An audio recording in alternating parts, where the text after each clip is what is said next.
storyline is basically the jerseys, what we're doing and what they just launched got stolen. Basically, when they got stolen, the authority, which is GMF, is kejar lah, dia orang kejar these robbers, burglars, whatever you want to call it.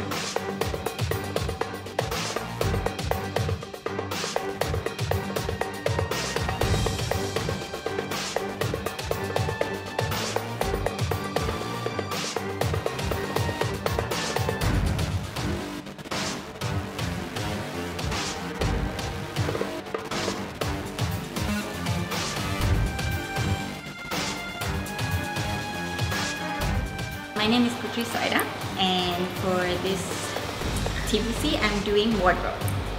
The whole wardrobe is 100% JMF uniform. Kita ada perompak, nak curi jersey our Southern Tigers. Our JMF come and ambush them and steal back the jersey.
Lina Zana. Apa?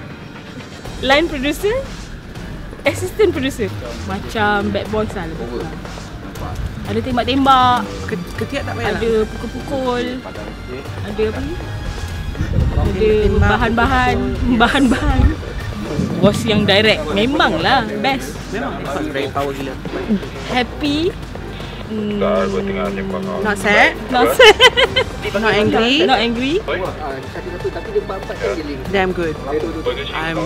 I'm super happy with working with this team. Seriously. Kau rasa best? Kau rasa? Itu macam lah kau rasa. Best. Sanggup nak terus je. Okay, kita bersama director kita. Saya tak ada apa nak cakap. Saya bukan perompak. Jadi, okay, ini kita bersama saudara Ad. Dia tengah menyiapkan barangan GoPro kita untuk shot-shot askar gitu. Okay, jemput. Iklan JDE ni. Sekarang saya bersama abang baik saya. Nama dia Sazali. Abang Sazali kita ni adalah seorang chip giver. Bagaimana penataan lampu untuk iklan JDT? Okey je. Ya, kembali kita di making of iklan JDT 2.0.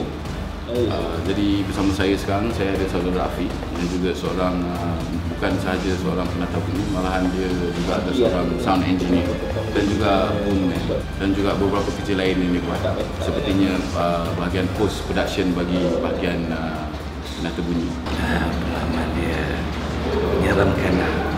Sebab saya kalah iklan, saya kena buat kopi. InsyaAllah malam ni sudah Okay. Saya rasa dia kena lebih peka pada keperluan orang untuk hiburan, berhibur sambil bekerja. Awesome. Awesome. Adakah dia suka berhibur? Ya. Accepted. Accepted. Oh, malu lah. Oh, malu ah? Macam malu tak boleh? Okey, minta maaf je.